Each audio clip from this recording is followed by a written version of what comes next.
3, Who's Gender, Who's Sex, zur Polyvalenz der Geschlechterverhältnisse im Islam. Und zusammen mit meinen Mitorganisatorinnen Marianne Schmidbauer und Meltem Kulachatan begrüße ich Sie alle hier als Publikum.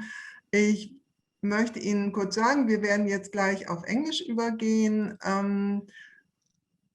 Unsere Planung ist so, dass Annelies Moors ihren Vortrag hält und sie dann anschließend über die F- und A-Funktion ihre Fragen in den Chat stellen. Wir dann danach in die Diskussion gehen und Lukas Schucht wird dann vor allen Dingen diesen Chat beobachten und wir dann gemeinsam in die Fragen gehen. I'm switching to English now, and it is my great honor and incredible pleasure to introduce to you Professor Annelies Moors from the University of Amsterdam. Annelies Moors is a Professor Emerita at the Department of Anthropology at the University of Amsterdam, where she holds the chair of Social Scientific Study of Contemporary Muslim Societies. Annelies Moors studied Arabic in Syria and has done fieldwork in Palestine and in Yemen, and of course in the Netherlands and Belgium and many other countries. She has written about a wide range of topics, for instance, postcards of Palestine. She has written about migrant domestic labor, Islamic fashion, and anti-fashion, about marriage contracts in Islamic marriage contracts, and about the wearing of gold. Her work engages with visuality and embodiment, with materiality and effect, with marriage and reproduction, and with the racialization and securitization of Muslims in Europe. So this is a large scale, actually, that you are covering in your research, Annelies. A large-scale project under the title Forces That Bind and Divide, Muslim Interventions in the Public Realm, dealt with gender and Dutch Muslims in the Netherlands.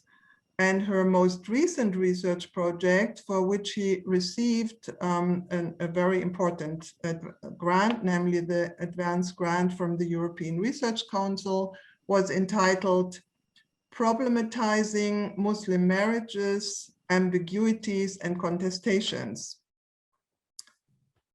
Annelies has an impressive body of publications. You just go to her website and it is really, really impressive, a very wide range of topics. Topics like autoethnography are among them, material religion, Islamic modest fashion, the headscarf debate, the othering and racialization of Muslims in Belgium and the Netherlands.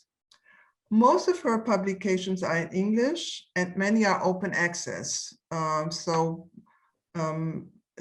the audience, if you go to her website, you will find a lot of articles that you can download from the website. She is currently preparing a new project about ethics, integrity, and the struggle for ethnography. And on a personal note, Annelies and I have known each other for a long time. When I worked and lived in the Netherlands, Annelies introduced me to the work of Edward Said, which became an eye-opener for me. It was this little reading group that you had established, and I was really privileged to be part of that. This was back in 1986. And in 1989, I published my first article in Dutch together with Annelies, which was on the othering of Turkish migrant women in the Netherlands. The title of her lecture today, on high heels and face veils, the ambivalent racialization of Muslims in the Netherlands, is very topical. Not only have we seen lately a referendum in Switzerland on banning the veil, but Germany has seen many debates about headscarves and veiling over the last 30 years. Only last week, the German parliament adopted the Gesetz zur Regelung des Erscheinungsbilds von Beamtinnen und Beamten in English, an enabling statute to prohibit officers from wearing visible articles of clothing, jewelry, symbols, and tattoos, even if they have religious or ideological connotations. So your topic really falls onto our feet. Annelies, I'm very happy to see you here. We are looking forward to your lecture. The floor is yours. Thank you very much, Helma, for this very, very kind introduction. And let me start stating that you are very, very dearly missed in the Netherlands. Okay. So that is, I think that would be my starting point. Then I would like to welcome everybody to this presentation. And I'm thoroughly disappointed that I cannot be in Frankfurt. So, you know, I will have to do it from here, from my study in Amsterdam. So I'm welcoming you here into my space. And let me start now with sharing my screen. So let's hope this is going to work. Share. And now we want it this way. Hop, hop. Yes, and now we want one more thing. And that is, we want this.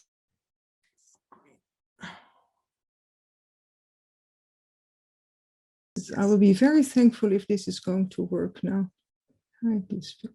Yes, okay, here we are again, people, and I really hope this will now stay and work as I want it to work, because I really like to start with presenting my talk on high heels and face veils. I hope you got yourself something to drink in the meantime or something to eat.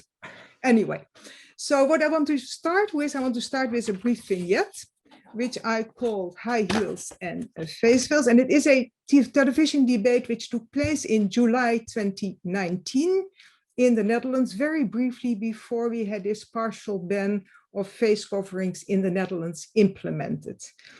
It was a television debate, and one of the persons who participated was Kauthar Darmody, who is the director of Atria, which is a center in Amsterdam for gender equality and women's history. And she is very much in favor of the ban, and in her view, face veils are oppressive because only women wear them. So I responded then quite spontaneously, what about high heels? Yes, high heels in our kind of society are also mainly worn by women. Is that not an issue? Now, this did not escape the notice of Professor Ruud Koopmans, who then came on Twitter the next day, and he did this in Dutch, but I'm translating it for you to English. He started with apologizing for my obscurantist anti-feminist stupidity, and then continued to state that he thought it was naive to believe face-veiling women when they say they do so voluntarily. And he called it a terrible mistake of constructivism, that everything is only a point of view. So why am I presenting this brief exchange here? That's because I think it's really instructive for the debate on face veiling in the Netherlands. It is a debate that is very strongly affective, which you can see in the language used there. It also indicates that having a reflection on secular dress becomes quite unacceptable if you do it in this comparative framework. And it also indicates that there is no space for multiple significations of face veiling, and women's voices are actually irrelevant. Now, what I'm going to do in my presentation is I'm going to frame this case of the ban on face coverings with a discussion on how gendered racialization works. You can use different frames, of course. You can use the legal frame, you can use a religious frame, you can use a fashion frame, but I decided to use this kind of a frame. And I will start my presentation then saying a few things about racialization, embodiment, and power. And then I will move on to the case study. And I will first present a brief chronology to you. See how did this case develop.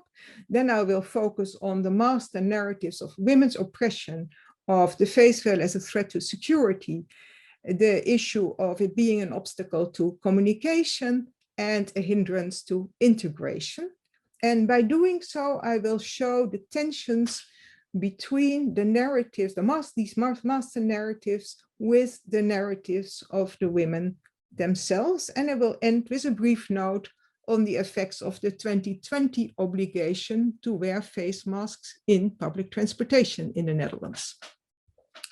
Now, let me start then with the racialization and embodiment.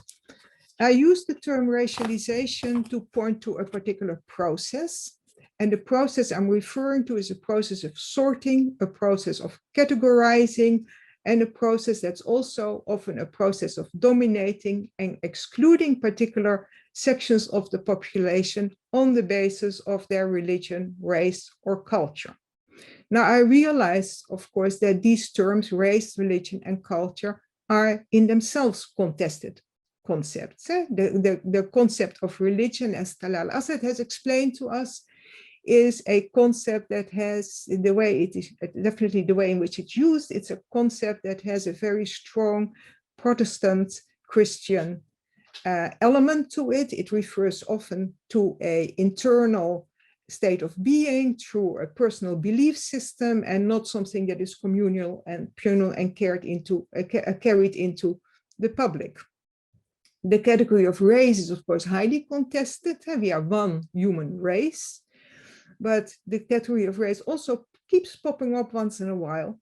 And in doing so, of course, whereas race is very much up for, in a sense, up for grabs, racism is a very real reality. And the last category, culture, is a concept that has also become contested, but in a bit of a different way. It has become often used in a very essentialized and reified way, as if culture pushes us to do something and agency is left out there. So throughout history, there are strong entanglements between religion and race. There's a lot of debate nowadays, often that religion is something that's very different from race, but you can also look at this differently and look at the entanglements. And I will just give you two examples of this entanglement. One is that when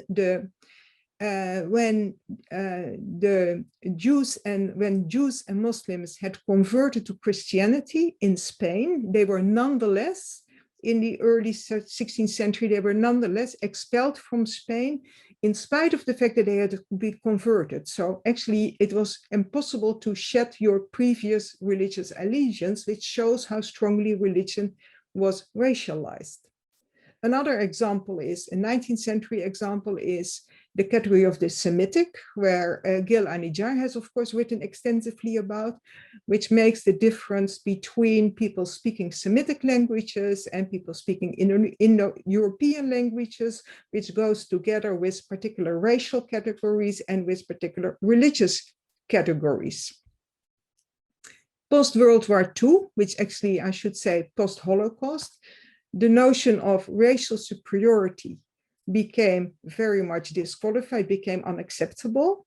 And instead of the notion of racial superiority, the notion of cultural difference was often used. Now, Alana Lenton has explained very, I think, convincingly how problematic this differentiation is. And which her argument is that also in the 19th century, European superiority was not simply based on biological patterns, but also on behavior. And whereas in post-World War II, cultural difference was often essentialized and naturalized. So these strong differences between race as this sort of natural element of biology and culture as something very different, actually, if you look better in depth, then they fall away.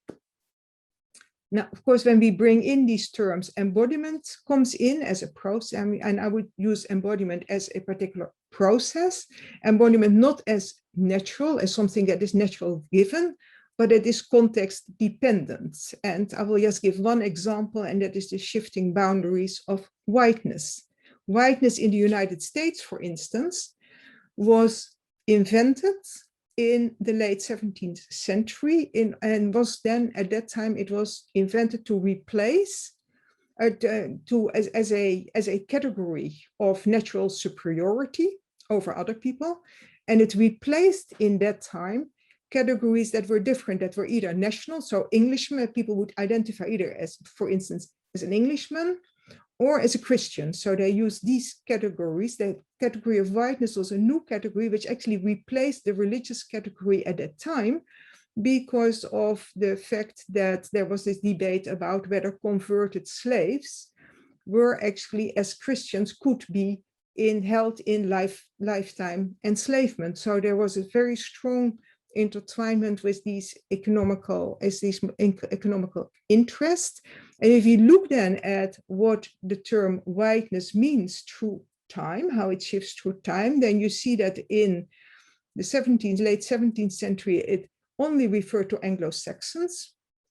And then it did not refer to the Irish, it did not refer to Southern Europeans, it did not refer to Jews, but that these categories gradually became included in this particular concept, which again shows that it's not a natural concept, but it is a concept that is produced by people at a certain historical moment, and that also shifts through time.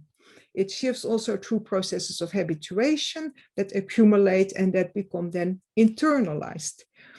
And the final point I want to make about this embodiment, that it's both discursive, it is talk, it is debate, etc., but it's also affective. It's also very much about feelings, it's about perception, it's about sensorial experiences, which this will become clear in the remainder of my presentation, I hope. The last general comment I want to make about racialization is that it is also an operation of power. And here I also, again, I follow Alana Lenton in her work, who makes this point very convincingly. So what actually matters is who is able to impose identity on others. And when particular categories of people are able to impose a certain identity on others, this usually means that these others are disabled from identifying themselves in another way.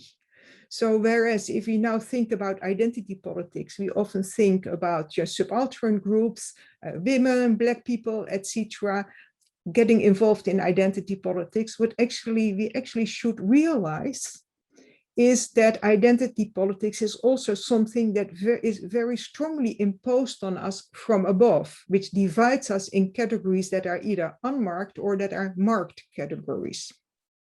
And these categories are not simply individual categories, but also often involve a third party, like politicians who make laws, statisticians who put who divide populations into particular categories for statistical analysis, and so on. Another point that is relevant here is the issue of racialization and legitimation, that this can happen in different ways. Others can be defined either as people who are lagging behind. So certain categories of people may feel entitled to take the land of certain other categories of people because they consider themselves as more advanced, as better able to work the land, or to make it productive, etc. So they use these as arguments actually for exploitation, either of natural resources or of other people.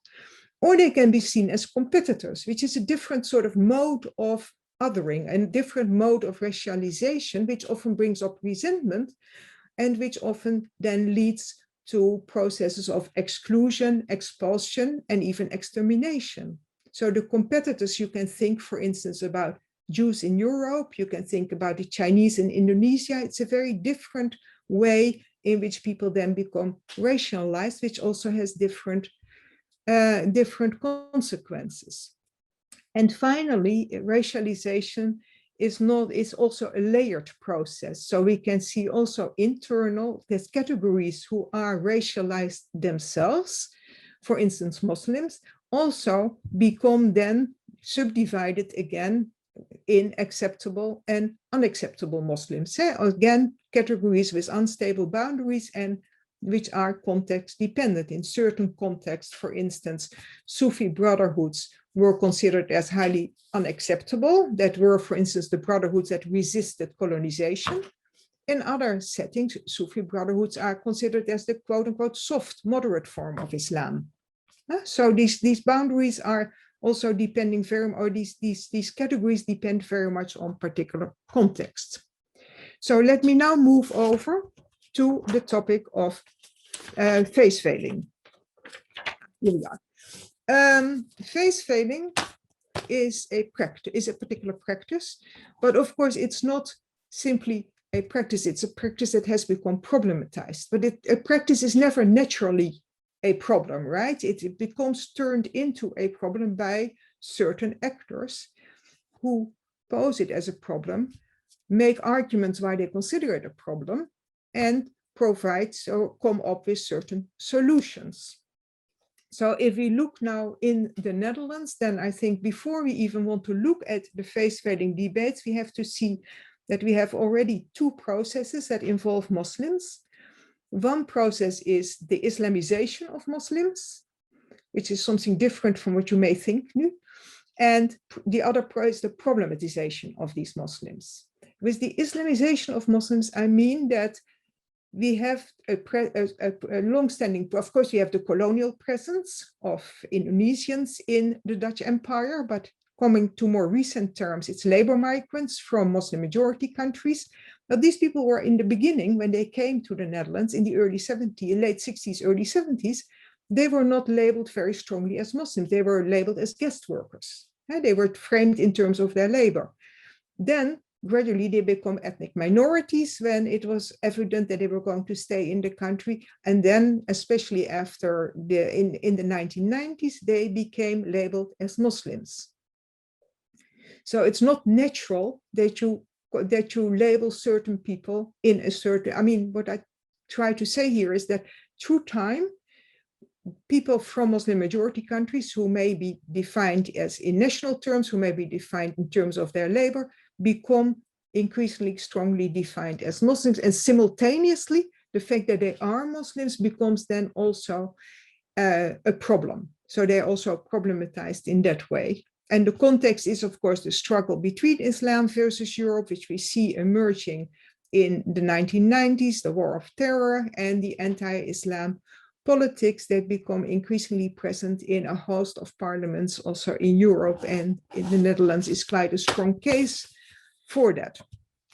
So when these face veiling debates start, they started actually in 2003, when there was a school in Amsterdam and three young women in the school decided to wear a face veil. Now, this led to certain issues with a teacher of drama. And to cut a long story short, there were some brief legal interventions, but in the end, the general rule was that individual schools may ban face coverings, but then they have to ban all face coverings. And they can do so for particular reasons. And reasons can be communication, identification, and security. So that case was closed. There was no further ado about this. Then in 2005, there was a parliamentary majority in favor for a general ban of the burqa, explicitly the burqa, not face coverings. And this was a resolution which was presented by Geert Wilders, who is well known in the Netherlands and beyond for his very strong anti-Islam agenda. And he managed actually to pool in his political interventions, to pool all political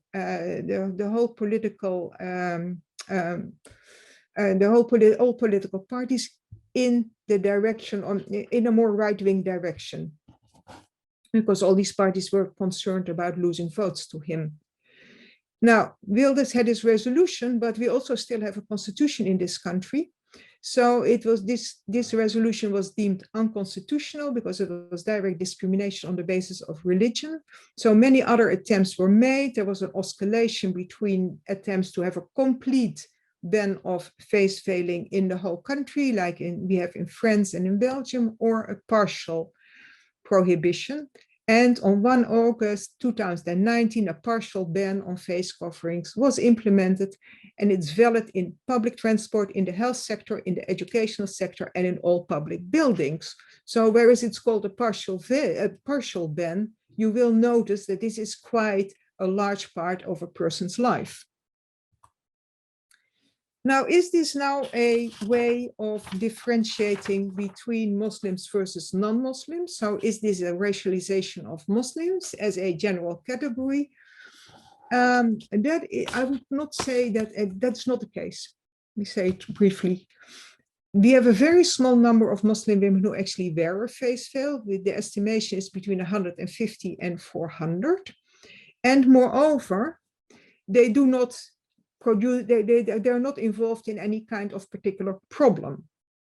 So whereas, in some cases, a small number matters. If you think about serious crime, you cannot simply say, well, it's only a small number of people, we don't do anything about it. That is not the case here because there is no obvious problem. But what we see in the course of these debates, that this is not then an opposition between, on the one hand, non-Muslims and on the other hand, Muslims, with the non-Muslims in favor of the ban and the Muslims against it. What we actually see is that we have very much here the division amongst Muslims, with the main Muslim representative body actually supporting this partial ban, to the great disappointment, I must say, of the women involved. We see that there's only a very small number of Muslim women's group that are against the ban. That is An-Nisa, which is a very old or long-standing Muslim women's groups in the Netherlands. A newly formed group, Hands Off My Niqab, which is a Facebook group which was founded in 2015 by Karima Rahmani.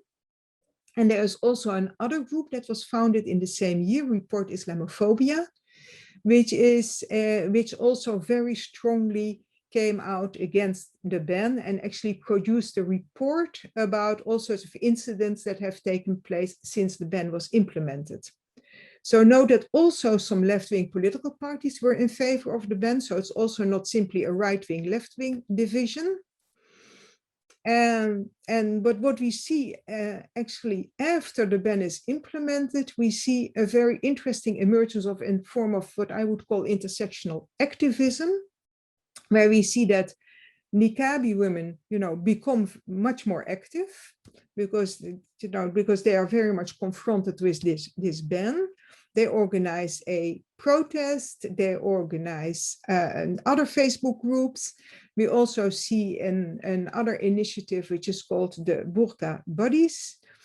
And let me see, yes, here we have it. So on the right-hand side, you see the logo of the group Hands Off My Niqab, the Facebook group. Left on the bottom, you see the one from the group An-Nisa, who already in a very early stage protested against the possibility of a burqa ban. And here we see the burqa bodies, and it says it in Dutch, so I will read in English what it says below there. It's for support and protection. Do you want to become an accompanying body for a woman with niqab in public space? Become a member of the Facebook group Burqa Buddies. And what I find actually quite impressive is how quickly this activism came off the ground, materialized. This was in part the case because we had some very, very nasty incidents right after the ban was implemented. We actually had a newspaper publishing how citizens can make a citizen's arrest and actually hold somebody to the ground if they see somebody with a niqab in a space where this is not allowed. So this actually did engender a lot of protest. The interesting thing is that niqabi women themselves are very active in it, but it also draws in a lot of other Muslims who are not at all in favor of wearing a niqab, but who are against the ban, which is of course a different thing. And it draws in also quite a number of non-Muslims who are interested, who also find this a civil rights issue. So if we now want to look more closely on the argumentation and on the arguments that are produced here about the argumentations and the legitimations for this ban, consistent theme has been women's oppression. We see this time and again, Wilders used the term burqa, with which he evokes, the Taliban in Afghanistan. And we see it coming back quite regularly in both in popular culture and in politics. And it's very interesting that the narratives of the face-veiling women are so different, because they argue that actually their family and husbands are very often against the fact that they wear a face veil. So they're not pushed to wear it, they actually prohibited from wearing it, if you want to talk in terms of, freedom of dress, etc. They opt for their arguments to wear a face veil are usually framed very strongly in religious terms. It's a very strongly religious discourse. They call it an act of worship. They see an expression of the love for God, a way of again falling in love with Islam, a way of averting the male gaze. And of course, we often in public debate hear the last argument, but actually the arguments about it being an act of worship is what the women themselves would argue more strongly for. And when they argue against the ban, they use a strongly liberal discourse of freedom of religion and freedom of expression. We want to have the same rights as other women have to dress the way we want. So what we see here is that this is a very strongly moral debate. When you use the term women's oppression, that this also has an affective and an aesthetic side to it, because the very same people who think this is a morally a positive, who evaluate this in moral terms positively, also consider it beautiful. So the women say, well, it's also beautiful, it's harmonious, it's complete. Whereas the people who think this is a sign of women's oppression, also aesthetically consider it ugly, use it, it's a terrible sight, it's ugly, it's disgusting, etc. Now, of course, when authorities use this kind of language, they actually do not simply, describe something, but they actually co-produce particular feelings and circulate these because of their position of authority. So disgust becomes an emotion that is circulating, and this is an emotion that actually binds together the people who share these feelings and excludes those who do not share those. And so these people are, in terms, when you talk about terms of national belonging, that it actually includes the others from the nation. The question becomes, of course, why is a face veil actually seen as oppressive? It's not self-evident. If you think in terms of the Tuareg, where the men cover their face, it's never labeled as, this gender oppressive practice. So we have to move then from covering face, to who is involved in this act, who is wearing it, and what are their arguments. And there what comes in is an argument that has already been made many times before, is that Muslim women are already overdetermined as an oppressed category of people, which relates back to, as Leila Ahmed has argued, to the colonial past. And it has been repeated time and again. In the Netherlands in the 1960s, you also, the point is that this is not simply, something that is long established, but it got a particular saliency in the Netherlands because we saw in the 1960s a major political shift, both political and social shift. And that is that the Netherlands shifted in a very brief period of time from a pillarized conservative society. And with pillarized, I refer to a society which was divided in pillars, in mainly, or first and foremost, religious pillars, so a Catholic pillar and a Protestant pillar. There was also a social democrat pillar and a smaller general liberal pillar, who actually were living quite segregated lives. And with the tops of these different pillars were formed the elite that ruled society, that governed society. So we had this pillarized with quite conservative society. And then suddenly you get a process in the 60s of deconfessionalization, of consumption culture, of individualization, and of something called the sexual revolution. Now, the sexual revolution is in itself a bit of a contested term, because if you think about, you know, the emergence of feminist groups at the time, that there was also quite a bit of criticism on this notion of a sexual revolution, because it was seen basically as something that was far more to the benefit of men than to the benefit of women. But what happened is that women's emancipation did get linked to, at least in certain quarters, to sexual freedom and to the public visibility of a sexualized female body. And actually, you see also the same argument, not in the same format, of course, but a similar argument amongst Muslims about gender oppression. There is also Muslims experience certain Muslims experience a certain threat if they see a person who is face failing about returning to a restrictive past, a conservative or a political Islam. So especially those who identify themselves as secular, as modern and progressive, also try to take their distance and often use this argument of gender oppression. And even, so it's actually a sort of a cascading process, even those who wear covered Islamic dress, when we see the emergence of Islamic fashion in the 1990s, then you see that those who wear the more sober, plain and unfashionable kinds of dress become what we call the marked category. So you have these layers in which the extreme are on the one hand the free secular body, and on the other hand the face-veiled Muslim body, but you have these different kinds of relationalities included there. Now the next argument was the argument about objective and subjective security.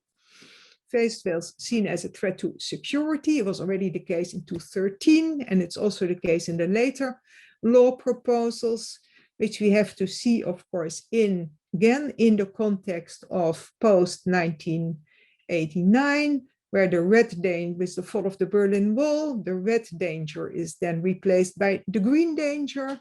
9/11, terrorist attacks, the murder of Theo van Gogh in the Netherlands in 2004, and in 2013, the young people leaving to Syria. Same time, we see also a growth of technologies of surveillance, which become increasingly accepted. But this argument of objective security did not work very well, because the sectors involved were not in favor of a ban of face veiling. And the sectors involved, you have to think about the police, the security service, and border control. They all did not see a problem. They did not face a problem with face veiling women, because women generally did not object to identifying themselves in cases where this was necessary. And moreover, what we also see is that there were no concerns at all about threats to safety of the women themselves. And this is also a point that was brought out by the report Islamophobia group. So objective security didn't work as an argument. So then the argument becomes subjective sense of security. And it's very interesting because there's this governmental document from 2008, which then argues that seeing the face is necessary for open communication and for democratic rule. It also has a little subsection where it states that the burqa, and then we referring to a particular Islamic style of covering the face, evokes feelings of unsafety and anxiety. So this becomes actually the strongest argument that keeps that gets hold of in the legislative process. And we see in 2019 this further put into detail, that seeing the face is needed for the quality of service providing and social safety. So what is now actually this work that the face is doing? Why is it so important that we see a person's face? What is the theory of the face behind here?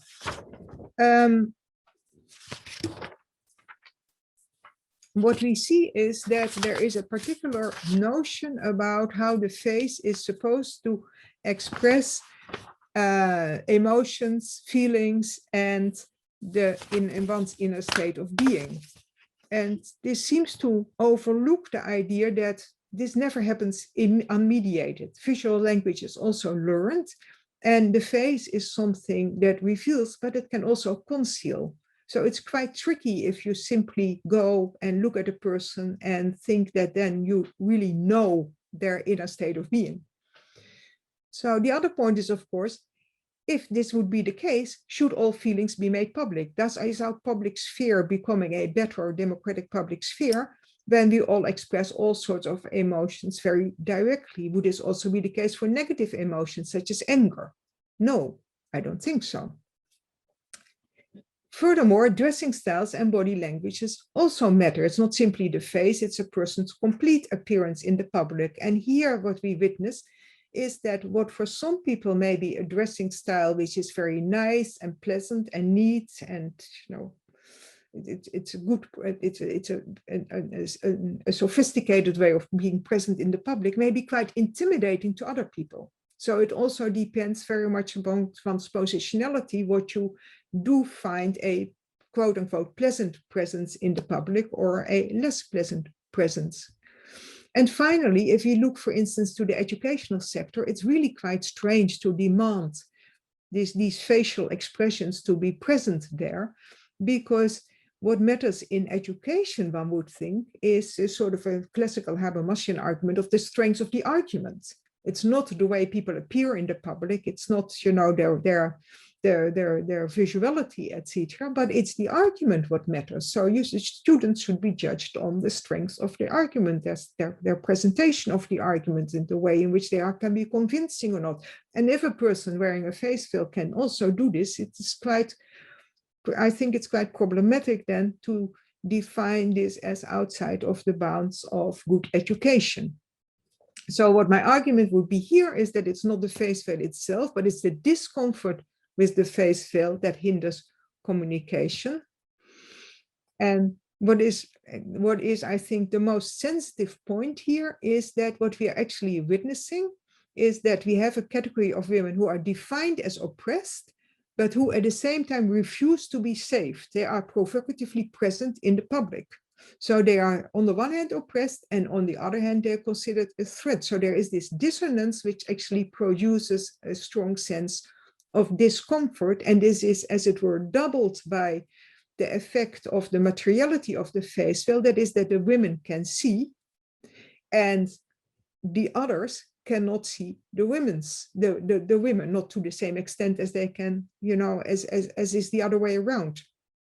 So what happens here is that there is again a dissonance between invisibility, which tends to be the privilege of the powerful, whereas subaltern subjects are usually the object of surveillance. So they also break with this. So my analysis, and I've presented this elsewhere, is that is actually one of the reasons why it produces so much discomfort. Now then, the last argument is the argument that they actually refuse to integrate, because that is what it comes down to. Then if communication doesn't work, well, it's still the argument that these women actively refuse to integrate, which calls forth quite a lot of resentment. And the women themselves would say that their lifestyle is actually not very different from that of conservative Christian women, who also focus more on religion and on family than, the sort of upper middle class career-oriented Dutch woman. And they would argue that it's actually the ban itself that impedes their participation as citizens, which is an argument that I think is quite convincing. What matters here is also that if we look a little closer at this integration discourse, and Willem Schinkel has done this quite in depth, is that integration is only an issue that counts for people who have been labeled and categorized as of migrant background, that is, have been migrants themselves or are second generation, people born actually in the Netherlands, but one of whose parents came to the Netherlands as a migrant. So you can immediately see that this whole discussion about integration is actually also a racializing discourse that only selects a particular set of people in society as its object. And the interesting thing is then that wearing a face veil, and it's also the case with a headscarf, but with a face veil, I think even stronger, that turns even white Dutch converts into people who are labeled as of migrant background, who are seen as aliens, as foreigners. So this brings us then to the nation state, which always historically sees particular ethno-religious group as unmarked and the others as a marked category. So in the Netherlands, it is basically white people, Christian background, who have traditionally been the unmarked category. Of course, this differs again through time. In the 19th century, the Protestants were the unmarked category, the Catholics were the marked category. They were the ones that were not seen as not really Dutch. This has shifted now, of course. Now the Christians have become, especially the secularized Christians, have become the unmarked category, and it's Muslims who have become the marked category. And what you then see, so historically there is already this problem with the nation state and the ways in which particular groups are seen as more belonging to the nation than others. But more recently, we also have seen in politics a more assimilationist turn, which actually argues that for migrants to assimilate in or to integrate, I use the term integration, but actually I think it's more closer to assimilation, that for migrants to integrate in Dutch culture, we have to be more firmly define what Dutch culture is about. So which actually then makes integration increasingly difficult. Now let me move now to the face masks. What we see then with COVID-19 is that suddenly covering the face becomes a very different kind of thing. Yeah. So we have the prohibition that you cannot wear a face coverings in public transportation. On 1 June 2020, face masks become obligatory in public transportation. So even in spite of the fact that our outbreak management team, which is the body that is responsible about fighting COVID, even they stated that it's not really, there's no evidence that it's actually protective. Now you can think about, I would have personally a different opinion about that, but it's interesting because the only exception the law allows is for health reasons. So actually the argument for health reasons doesn't really work. So the question becomes now, is wearing a niqab now allowed in public transportation, and is it sufficient? Does it count as a face mask? So there was a proposal to temporarily lift the ban, which was rejected in Parliament, which again shows how sensitive this issue is.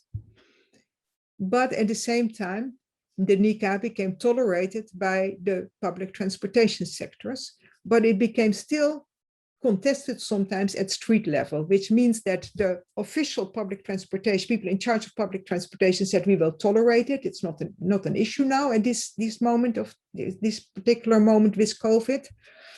But at the street level, people did not always know about this, were not always aware about it. So it did lead to a lot of contestations there. One being, for instance, I always find this an amazing example, is that a woman was not allowed to wear her niqab, or the argument was made that it was a different argument. The argument was that she was actually wearing a face mask, but she was also wearing a headscarf.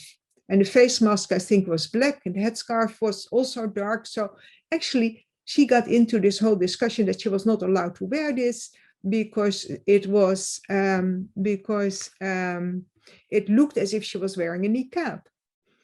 And then the woman protested against this, and then the response of the other person was, she says, well, I'm wearing just my headscarf and I'm wearing a face mask, just like other people are doing. So what you're talking about? So then the response was, yes, but with other people, I can see their hair, which is quite an interesting comment, because it shows again how these processes of signification work, but also because, of course, there is no prohibition in the Netherlands to cover your hair. So you can see how these processes become completely entangled. But one thing, the bottom line is that it was obvious that face coverings are no longer and not seen as a threat to security or really impeding communication, because so many people cover their face nowadays. With face masks, we see actually the same thing as with face veils, is that signification matters.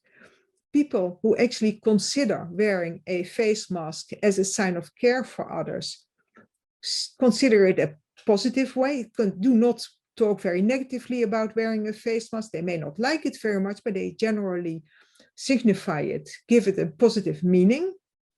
Whereas people who think that wearing a face mask is simply submitting to an authoritarian state that limits our freedom, etc., become very negative, have a very negative evaluation of face masks. So also here you see how it all matters what you are actually, the kind of meaning you give to it.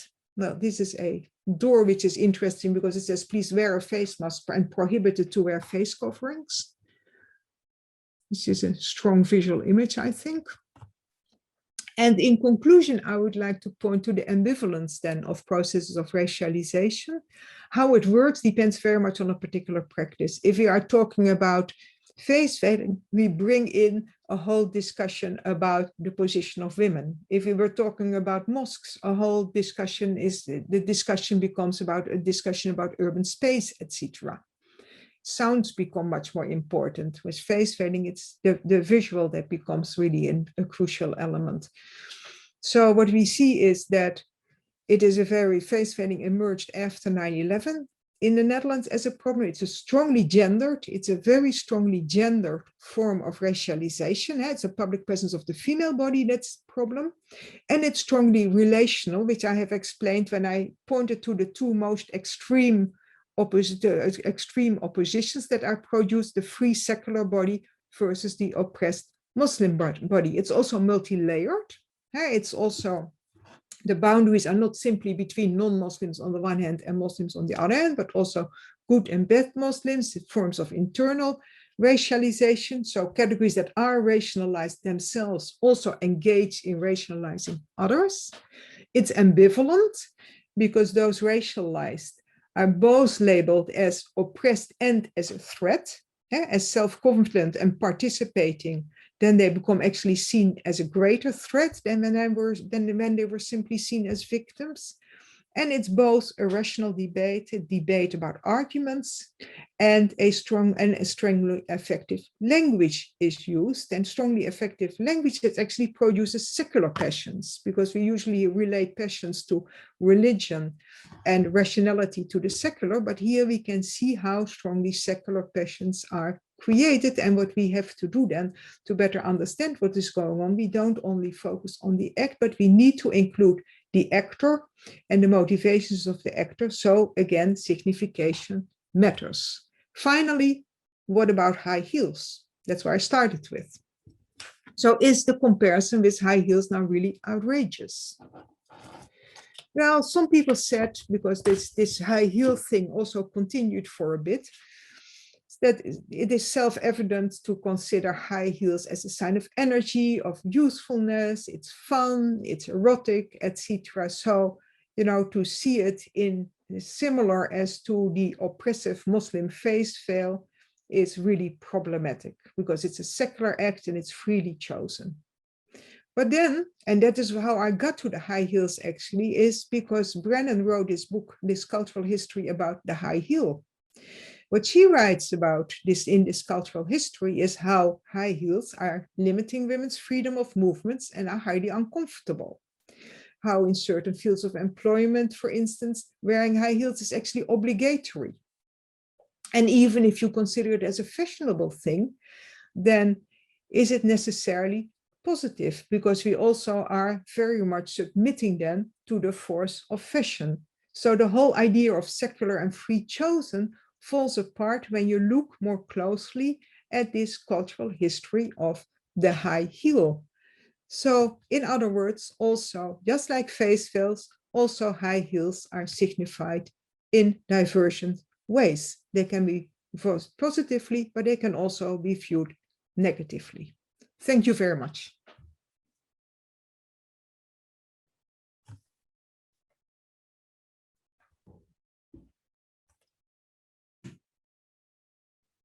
Thank you very much, Annelies. Here I am again.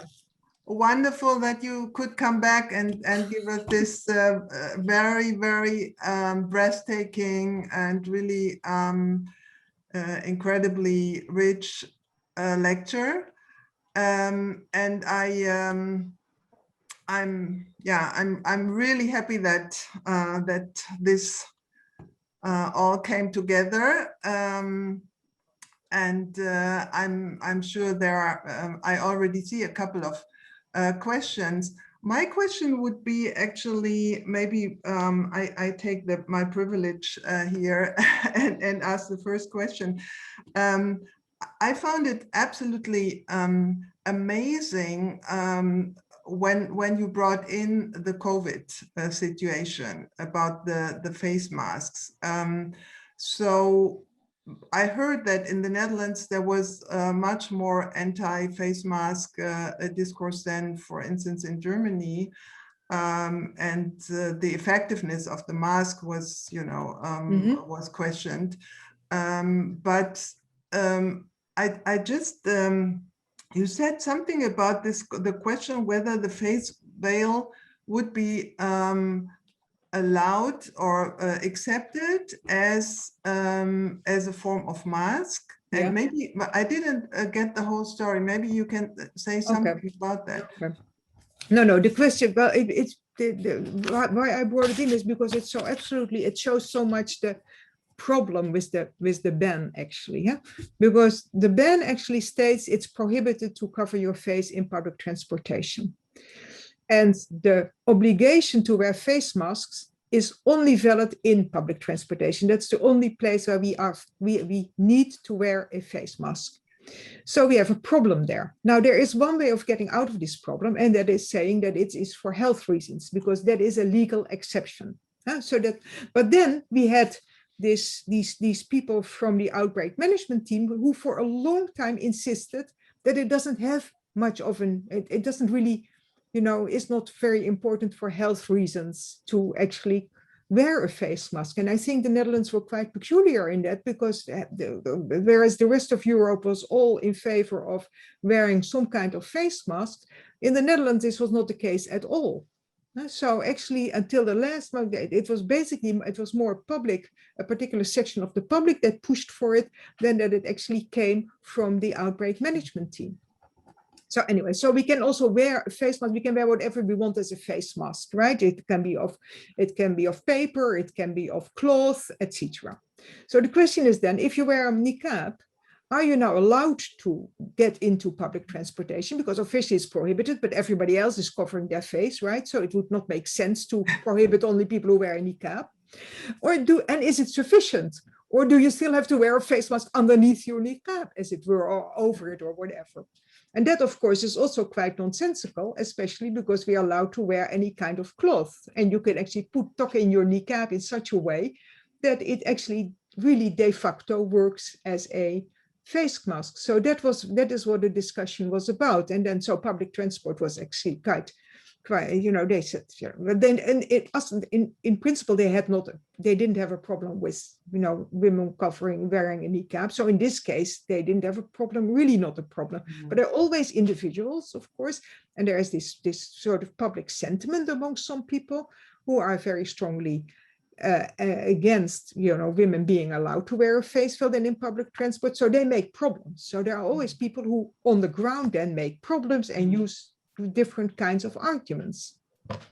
So that was what I was trying to say there. Okay, but thanks. it really shows the contradictions in the ban, and it also shows that we can still communicate, right? I mean, we're not completely. And the reason why we have problem communicating is often much more because we have to keep 1.5 meter distance than the fact that we wear this thing in front of our face. Yeah, it could have been a discussion about that the face mask wearing in public transport raised a new discussion about the niqab, but you know, whether the groups took that as a starting point for they did. the rules. Okay. There was actually, well, it was taken up by one particular political party who tried to have the ban at least temporarily lifted, the ban on face coverings in the public transportation, because it's so contradictory. But Parliament did not vote in favor of that. Okay. So it was picked up by some people and by some activists, but it did not materialize in a change in the legal situation. Okay, thanks. I see a lot of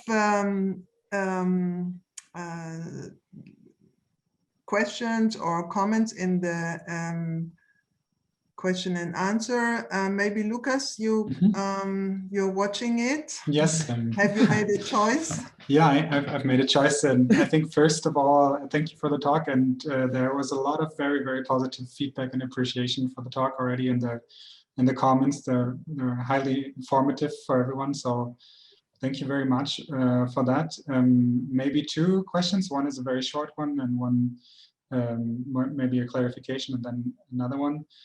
First, what does the term green danger mean that you used in your... Oh, green danger. Green danger is the Islamic danger. I'm sorry, because the red danger was the communist danger. And then you have the fall of the Berlin Wall. So the communist danger, now, you know, the opposition is no longer between the West and the communist world. But we get, you know, after 1989, we get then the tensions between the Islamic world and the free West. So that is where the green danger was referring to. I'm sorry, I should have said that. No, thank you. Sort of. Yeah, and then there were quite a few questions regarding the role of socialization in a broad sense also. One question was, what would you say a mother's veiling tells a girl? Is it via the symbolism of a veil and or as a fashion choice? Do you feel that is... Wait a moment, could you repeat the question? I couldn't hear. What would you say that the veiling of a mother tells the daughter? Oh, tells the daughter. Is it psychologically neutral, or like what does it have to do with socialization? Well, what it says, it depends, of course, what the daughter will be in conversation with her mother, right? So the mother will explain to the child why she is wearing a face veil. So that is the first thing. So it is part of a particular religious perspective. Now, what I know about face veiling women is that they generally see it as an optional choice. There are very few face veiling women who consider it a religious obligation. That's something that you are obliged to do. So many of them see it as something that is preferable in religion, but not as something that is obligatory. So what they usually will say is that, you know, it is for their daughters, it will be their own choice what to wear. But of course, we can make the argument that all of us are, of course, in one way or another, influenced by our own social circle in what we are wearing. However, what counts for women who wear a face veil is that they are such a small minority that it's actually not really a community of women who wear face veils. So it's usually only a small number of individuals in certain locations. So almost always these girls will have also women in the family who do not cover their faces. So it's not, you know, it's a very different thing if you would talk about Yemen. It may even be a very different thing in England, where you do have larger communities that actually quite consistently cover their face. But this is not something that is existing in the Netherlands. And that is why I'm also emphasizing always so much the need to look at particular situations, because if I did a talk about Yemen, where I also did research, it would be completely different. Because there it was, at the time when I did research, it was a mainstream style of dress. And here it's such a marginal practice in a sense, you know, that makes it very different. Thank you for that. Yeah, I think it also answers some of the other questions regarding socialization also. There was another question when asking how the Netherlands compared to France regarding the arguments around banning face veils. Is it comparable? Does it follow similar lines, or are there any marked differences? Well, in general, there is a big in general, but not so much in respect to face veiling, but in general, there's quite a difference between the ways in which freedom of religion functions in the Netherlands and in France, because in France, it's much more that people are entitled to be free from religion. And in the Netherlands, it's much more that the state is supposed to treat religious group equally. And we have had, and also with respect to this face veiling, it is recognized in the Netherlands as a religious practice. So face veiling does fall under the label of the freedom of religion. And that is one of the reasons why the prohibitions in the school, for instance, are not prohibitions of face veiling, but they're prohibitions of all face covering. So it's delinked from religion. Then it is still, according to Dutch law, indirect discrimination of religion, but you can have good reasons for that. You can have valid reasons for that. So then it's communication, it's the educational process, it's identification, it's security, etc. Now in France, I think it's much more the argument that comes up there is, first of all, they do not go in for the way in which the Dutch, formulate the freedom of religion. But it's also much more the argument that it is culturally undesirable. It goes against, sort of the French cultural norms. And it's this kind of argument that they have also, because some face-veiling women have protested at the European level. And this didn't work because the European level leaves a lot of discretionary power to individual countries. And especially this cultural argument has carried a lot of weight. So, but it's a different way. In the Netherlands, you would much quicker, have people appealing to the religious and the religious thing. So in the Netherlands, you will not quickly see a prohibition of girls wearing headscarves in school, because a headscarf in the Netherlands is seen as possibly a religious practice, and hence you cannot prohibit it. Now in France, because it is linked to religion, you can prohibit it. If in France you would make the argument it's simply a fashion statement, you may get away with it. But if it's a religious practice, it's linked to religion, then it becomes an ostentatious religious symbol and you're not allowed to wear it. So it's a very different notion. Yeah, thank you for this very informative answer. Also, maybe I can follow up with an own question that I had also regarding the specificities maybe of the Dutch case also. You mentioned Leila Ahmed and the role of colonial discourse. How is it in the Netherlands, being like the former colonial power of what's today called Indonesia, the biggest Muslim country in the world? Does it like, is there any continuity between the specific discourse in Indonesia by the colonial powers, or does it influence it in any way? I'm not sure if you. No, it doesn't.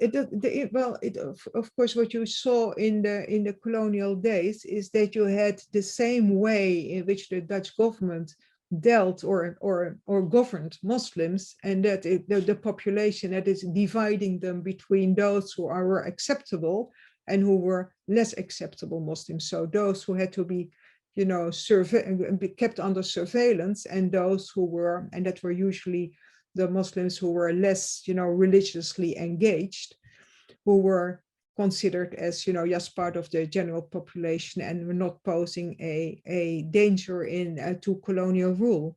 So in the mechanism is the same, but we never had a large influx of Muslim Indonesians in the Netherlands. So there's not a long-standing process of migration from Muslim Indonesians to the Netherlands. We have the Indonesians that are in the Netherlands have a very particular background, and these were partly from the Moluccans, which is a very complicated case, and were mainly people who fought with the Dutch, and not with the Indonesian independence fighters, and other Christian Indonesians. So there's actually not a large group of Muslim Indonesians in the Netherlands. So, but it's still the same, it's the same mechanism that is applied there, because of course we did have all sorts of highly unpleasant colonial wars, in which in some cases, like in Aceh, Islam was particularly framed in particular ways and targeted in particular ways. Thank you for that answer. There's another question that goes in a bit of a different direction. You mentioned ideas of Habermas in your talk also, and one person said that to that person, this case reveals the lack of reason and rationality within public discourse and kind of the prevalence of power.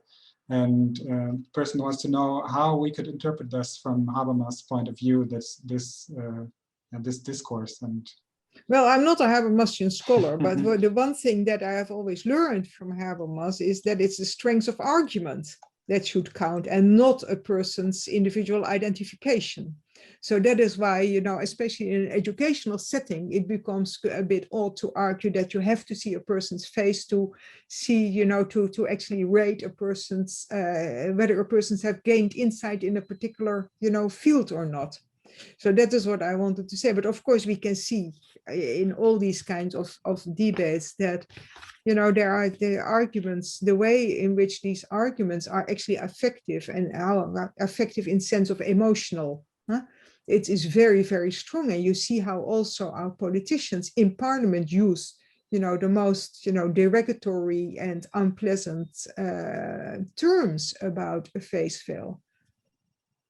I actually attended one time, I attended a parliamentary meeting, and it was, the whole meeting was basically people, even those who were against a ban at that time, which was in 2009, I think, were against the ban, still all found it necessary to state how horrendously they found the view of somebody wearing a face veil, which was completely outside of the discussion, right? The discussion was, should we have a ban or not?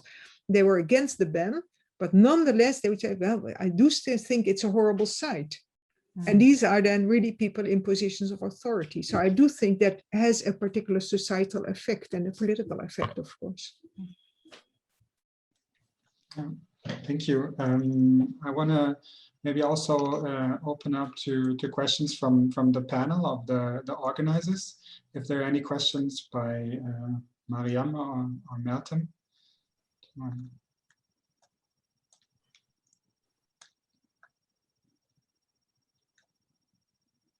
What I found very interesting was you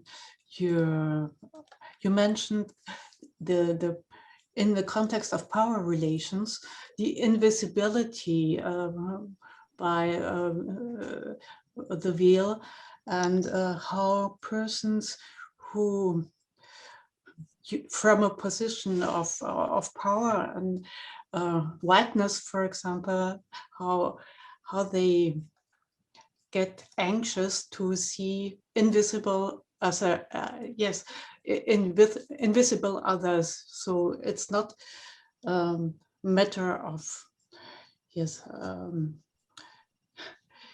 they don't see the other person.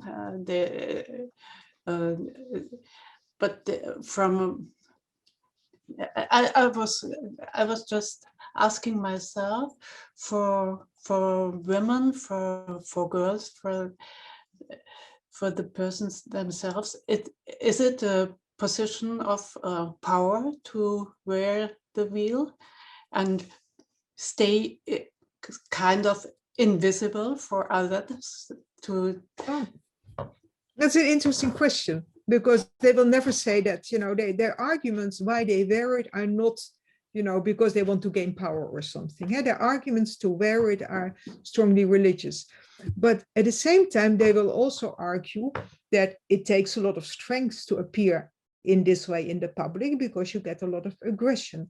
So you have to have this sort of inner strength. You have to have this sort of self-confidence to be able to wear this. And it is indeed also, if they talk about the effects it has on them, it does give them a feeling of, you know, power. It has been mentioned. I wouldn't say that this is a, you know, generalizable feeling amongst all face-veiling women, but it is an aspect that I think does play a role. Yes, it does give you this sort of sense, you know, of being able to be in the public without being you know, visible.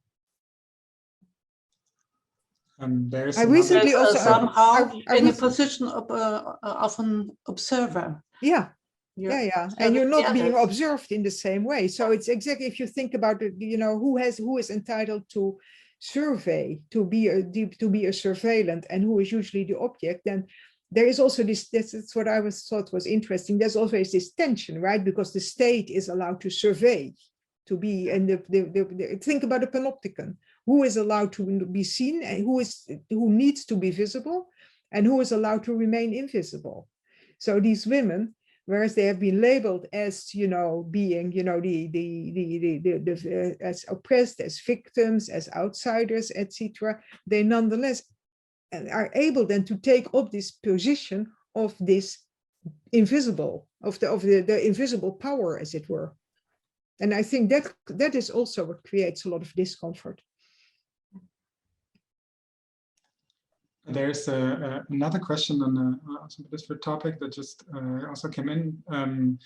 The person wants to know if if you know of any research that is made on non-binary people wearing the veil, and what they have to confront in regards of racism mixed with sexism or cissexism.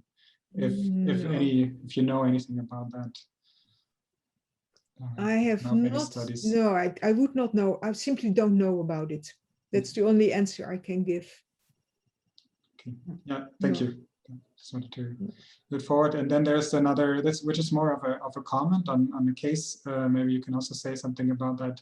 The person comments that in Egyptian universities, the face veil is allowed for female students, but not for female professors, at least in some universities. Mm-hmm. And maybe you can, I don't know, comment on that, maybe the different roles, who can wear a face mask, face veil, and who can't.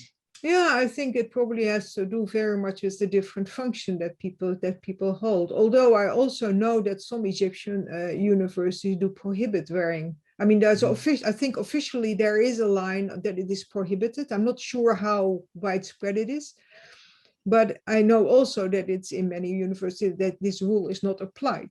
So actually, women do wear face veils, but I can imagine that the situation for somebody who is teaching at university as a state employee may be a different one, right? Because then there are different kinds of sanctions, etc., and there may also be different arguments presented.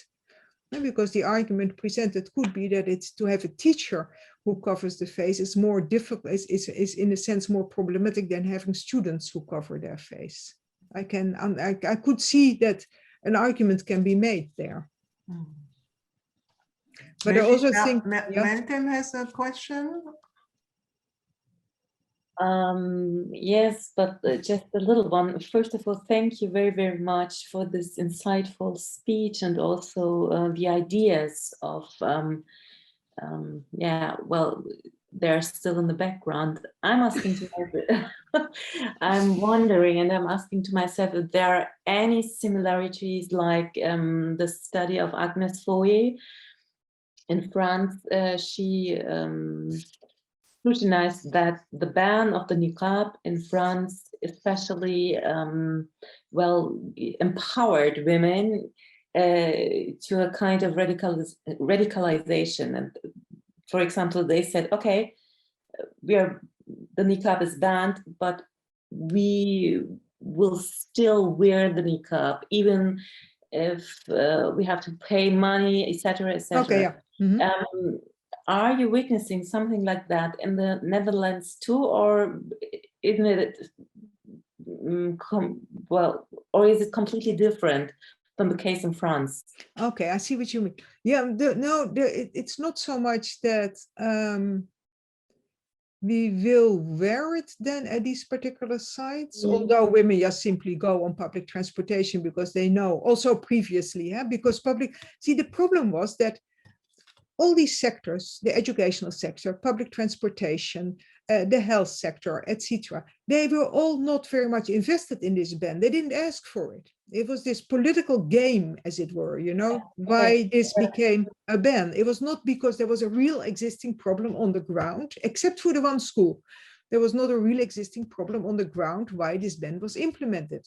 So you could already see that in public transportation, usually women could just wear a face cover, but then you get what you get though, and why this is nonetheless problematic, because the argument is now there are only 4 in the whole year, there are only 4 warnings issued and no fines, which is true, but it does raise a lot of anguish, a lot of anxiety amongst the women, because you never know whether there is not somebody in this train who is going to make a problem for you. Right, and who tries to mobilize then the people around you from, no, this is prohibited, etc., etc. So that is one aspect. The other thing is that what I do know is that some women have actually started to wear a face veil the moment it was officially prohibited. And it's not prohibited on the street, so they're not doing anything illegal, right? Because they only wear it. The person I know personally, she goes to university and said, no, I don't wear it in university, but I do wear it on the street now in order to support my other face veiling sisters. That would be her argument why she does this. Now, what is this going to mean in the future? We don't know, because it can mean all sorts of things, right? If you start covering your face, even if you're not quite convinced of it, but you may become convinced of it, right? Because you feel that it is it helps you to become a more pious person, for instance, or it helps you to, you feel in certain ways, you feel comfortable with it, and then you will keep wearing it, in spite of the fact that you simply started it as a protest, as it were. So this can have all sorts of consequences, but we don't have a very strong, what we did have was some political groups that said, if there was one political party actually that said, well, if a woman gets fined because she's wearing a face veil, we'll pay the fine, which is the same thing that happened in France, actually. Yes. Okay. Yeah. Thank you very much. Maybe just as a last comment from the audience, that person also wants to thank you for demystifying all the misogynist arguments and the contradictions in the argumentation against face coverings. Just there were lots of grateful appreciations in the audience. But Emma, maybe you have the last one. Exactly. I mean, our time is over. I'm really fascinated how quick it went, because I would have lots of more questions. I mean, I think your how you introduced this question with this the discourse on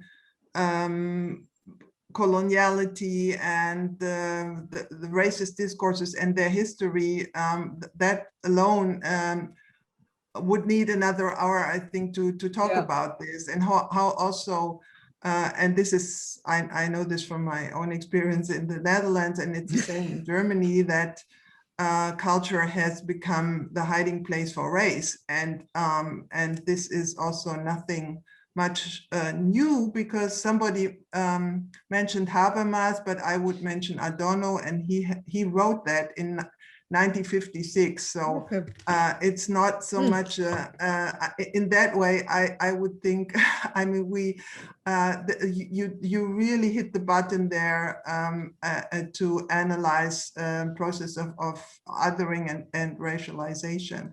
But unfortunately, we have to close here. And there was also this question about somebody asked whether you could share the PowerPoint.